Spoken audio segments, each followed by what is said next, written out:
हाँ डॉक्टर साहब। हाँ जी, कौन?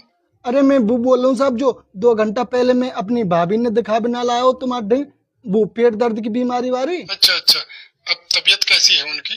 तबीयत तो डॉक्टर साहब कछु नाजुक सी लग रही है। मुझे मुझे ऐसा लगे कि पेट दर्द ज्यादा बढ़ गो हुआ पेट दर्द बढ़ रहा है? वॉमिटिंग हो रही है? है। वॉमिटिंग? वोमिटिंग का हुआ साहब? वॉमिटिंग से मेरा मतलब है उल्टी हो रही है। अच्छा उल्टी। उल्टी तो है रही है साहब। और देखो, पेट दर्द इतना ज्यादा भयानक है कि भाभी जी कबू तो उल्टी है रही है, कबू सूदी है रही है, कबू उल्टी है रही है, कबू सूदी है रही है।